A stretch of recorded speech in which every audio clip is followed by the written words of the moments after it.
A paz do Senhor a todos, bem-vindos ao mesmo vídeo. E hoje eu gostaria de apresentar para vocês uma questão que muitas pessoas não entendem a respeito de como fazemos parte de Cristo, como fazemos parte do corpo de Cristo. E essa é para aquelas pessoas que se isolam, não congregam em nenhuma igreja. Essa é para aquelas pessoas que não se reúnem na casa de pessoas para ler a Bíblia, para orar, para estar em comunhão com outros cristãos, aquelas pessoas que se isolam e não entendem como é estar na plenitude em Cristo Jesus. E eu gostaria de apresentar para vocês e explicar para vocês que isso é necessário, sim. E eu vou explicar, eu vou mostrar para vocês como isso é necessário, apresentando uma palavra que está em 1 Coríntios capítulo 12, no versículo, eu vou ler até do 19 até o 27, que diz assim: se todos, porém, fossem um só membro, onde estaria o corpo? O certo é que há muitos membros, mas um só corpo. Não podem os olhos dizer à mão: não precisamos de ti, nem ainda a cabeça aos pés: não preciso de vós. Pelo contrário, os membros do corpo que parecem ser mais fracos são necessários, e os que nos parecem menos dignos no corpo, a estes damos muito maior honra. Também os que em nós não são decorosos revestimos de especial honra, mas os nossos membros nobres não têm necessidade disso. Contudo, Deus coordenou o corpo, concedendo muito mais honra àquilo que menos tinha, para que não haja divisão no corpo. Pelo contrário, cooperem os membros com igual cuidado em favor uns dos outros, de maneira que, se um membro sofre, todos sofrem com ele, e se um deles é honrado, com ele todos se regozijam. Ora, vós sois corpo de Cristo e individualmente membros desse corpo. Então, essa é a palavra que eu queria trazer como base nesse vídeo. Então, você que se isola, que você tem gente que até toma Santa Ceia em casa até para não congregar, tem pessoas que não oram junto com outras pessoas porque existe muitas pessoas que vivem na iniquidade e vão na igreja porque acham que na igreja as torna cristãs. A salvação é individual, isso não tem nada a ver com você, sabe? Se uma pessoa quer viver errada e se a pessoa ela quer fazer parte lá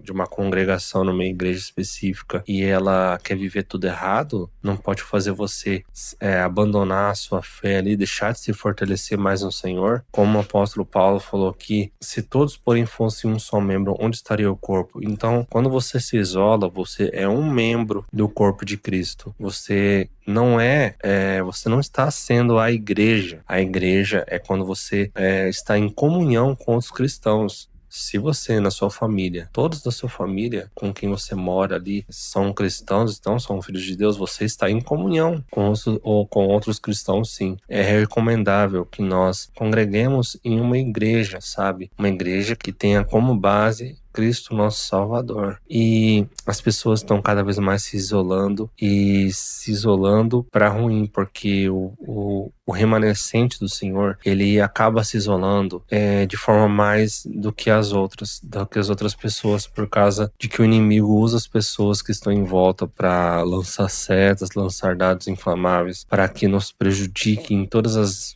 as formas possíveis. O remanescente do Senhor acaba se isolando de forma mais natural, não fazendo parte das coisas do mundo, que o ímpio quer se alegrar com as coisas do mundo, então o remanescente se isola. Esse isolamento que eu falo é diferente, é um isolamento assim, onde o cristão, ele na verdade deve estar em comunhão com outros cristãos, ele deve congregar com outros cristãos, com seus defeitos, qualidades, sabe, com suas falhas, você deve tolerar as falhas dos outros, sabe, você deve lembrar que a nossa guerra não é contra a carne e sangue, mas sim contra principados e potestades. Então não adianta você querer se isolar porque você acha que o outro tá errado, mas lembre que o Espírito Santo, eles nos revela o que o outro tá fazendo de errado, para que você ou tenha prudência e cuidado com aquela pessoa, ou ajude aquela pessoa. Como você sabe se o Espírito Santo não está te revelando algo de errado no teu irmão, na tua irmã em Cristo, para que você ajude aquela pessoa, para que você conduza aquela ovelha para se aproximar de Deus, para que você não pregue o evangelho para aquela pessoa? Não é para você ficar julgando a pessoa e ficar se isolando daquela pessoa, ficar se afastando daquela pessoa, mas para você ajudar. Nós estamos aqui para servir ao próximo e aproximar as pessoas de Deus, e não nos afastar delas, e não nos isolar. Para fazer parte do corpo de Cristo, devemos estar junto com essas pessoas, tolerar as falhas e os erros. Então eu gostaria de apresentar para vocês um exemplo do que aconteceu, que eu achei muito interessante, de que a função, quando você ocupa uma função, quando você adquire dons do Espírito Santo de Deus, sabe? Deus começa a te usar aonde você estiver, então você já está sendo um membro do corpo de Cristo. E você se une ao corpo, você se torna um no corpo de Cristo quando você está em comunhão com outros cristãos. Gostaria aqui de trazer um versículo para vocês de uma coisa bem interessante que me lembrou disso quando eu estava lendo, sabe? Está em Juízes 1, versículo 6 e 7, que eu achei bem interessante, que quando eu li isso eu lembrei de como nós ocupamos funções às vezes simples, mas essas funções simples e que são muitas vezes só no secreto que acontece, nós não somos reconhecidos pelo homem, e não queira nunca isso, ser reconhecido pelo homem. Você quer ser reconhecido pelo reino celestial, pelo reino de Deus, você quer ser reconhecido pelo nosso Criador, por ele que você quer esse reconhecimento e nunca pelo homem. E acontece tudo no secreto, sabe?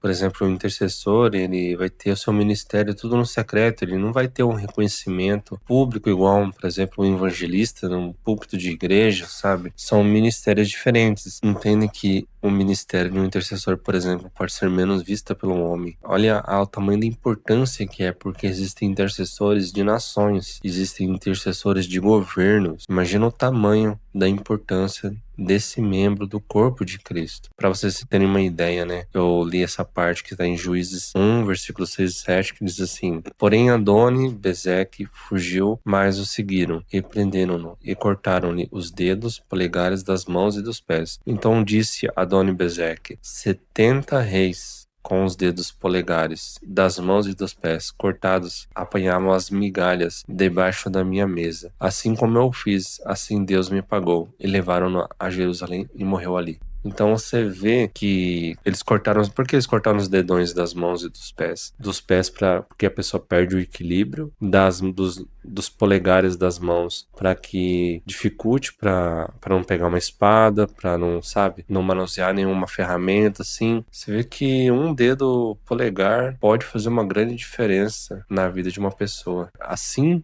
somos nós no corpo de Cristo. Aquela pessoa tem o seu ministério que não é visto pelo homem, que acontece tudo no secreto, ele pode ter uma importância no reino espiritual que nós nem podemos imaginar. Essas pessoas, eles muitas vezes vão sofrer ataques e perseguições direto do reino espiritual, porque é diferente, por exemplo, de uma pessoa que é membro do corpo de Cristo, que, por exemplo, ele é um missionário numa terra onde os cristãos são perseguidos. Esse é uma pessoa que está lá na linha de frente, lá, sabe? Ele está correndo risco de vida lá. O inimigo vai usar pessoas em volta dele para tentar barrar aquela evangelização, entende? E como é a pessoa que tem o seu ministério todo no secreto? Como é uma pessoa que não é vista pelo homem, mas é reconhecida extraordinariamente, grandemente no reino espiritual? Essa pessoa, ela vai ser atacada e vai ser afrontada diretamente do reino espiritual. O sobrenatural é muito forte na vida dessas pessoas que têm o seu ministério todo no secreto. Você vê que às vezes pode ser um membro do corpo de Cristo lá, às vezes numa igreja que ele congrega, ele pode não ser